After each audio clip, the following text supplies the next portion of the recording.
If Jeffrey Epstein was truly silenced, then why are you not allowed to know everything? Let me ask you something disturbing. What if the most dangerous part of this case is the part your brain was trained to ignore? Miss this video, and you'll never realize how easily you were manipulated. Jeffrey Epstein's story isn't just crime. It's not just corruption. It's a psychological operation. Not on victims alone, but on you, the viewer. Because this case didn't just expose monsters, it exposed how easily the public mind can be pacified.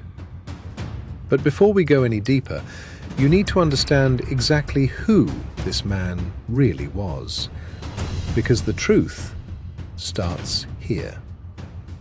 For those who don't know, Jeffrey Epstein was a billionaire financier, but no one could clearly explain how he made his money.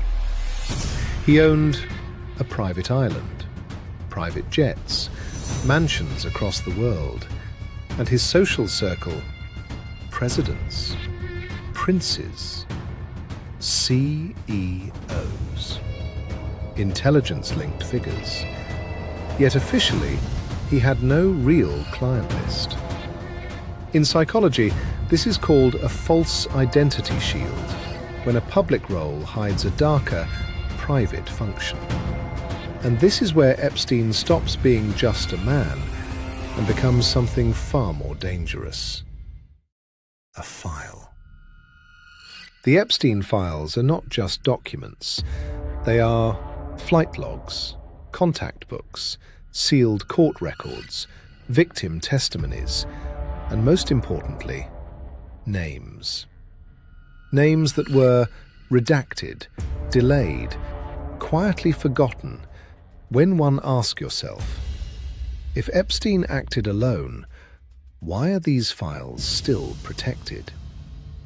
Now, this is the moment your mind quietly steps into a trap without you even noticing. Most people believe Epstein was arrested. Epstein was exposed. Epstein killed himself. End of story.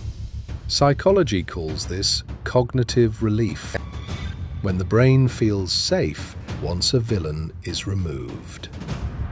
But real conspiracies don't collapse when one man dies. They go quiet. And then came the night. The world was told it was finally over. The night Epstein died. Cameras malfunctioned. Guards fell asleep. Cellmate removed. Paperwork delayed. One failure is possible. Two is suspicious. But all of them together? That's not chaos. That's controlled failure. But Epstein's real power was never inside a jail cell. It was somewhere far more controlled. Why an island?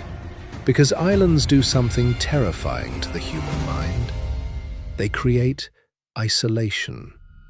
Victims don't just experience abuse, they experience learned silence. And silence is the most effective prison ever created. Now pause here, because the next question exposes how deep this system really went. Let's test your brain. Who was Epstein working for? Most people answer, nobody. He acted alone. That answer feels logical, but psychology says people who act alone don't receive systemic protection. Protection is never free.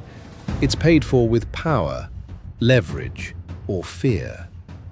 And this is where most people start looking in the wrong direction.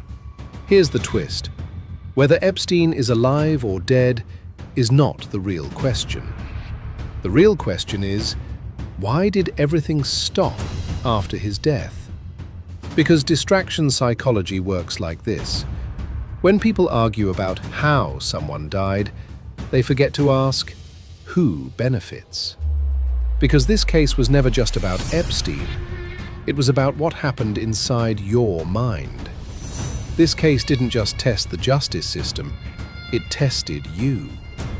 You were given a shocking story, a clear villain, and your brain accepted it.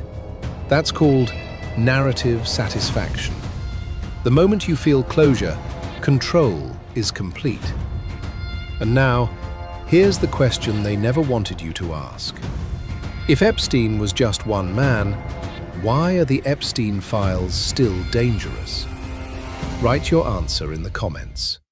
The real answer isn't on the news. It's hidden in who is still being protected. I'll pin the most disturbing explanation, because in 4D psychology, the truth isn't hidden, it's ignored by design. Let me tell you the part that should scare you. The Epstein files are not locked because they contain crimes. They're locked because they contain consequences. Consequences that don't ruin people. They ruin structures. Governments don't fear truth. They fear what happens after truth. Because once those names are spoken aloud, there is no reset. And when systems are at risk, at meta, control shifts to something far quieter. Watch carefully what happened next. No arrests, no trials, no revelations, just repetition. Same clips, same phrases, same dead-end debates. This isn't ignorance. This is psychological exhaustion. When the brain sees a mystery with no resolution, it shuts down curiosity to protect itself. You didn't stop caring. You were trained to stop asking. But the silence that followed was louder than any confession. Welcome to 4D psychology, where the most dangerous prison is the one you don't realize you're inside. Before you leave, if this video made you feel uncomfortable, if it made you question what you were told, that means it worked. Like this video, so this truth doesn't disappear. Share it, because silence is exactly what they want. And subscribe to 4D psychology, because once you start seeing the pattern, there's no going back.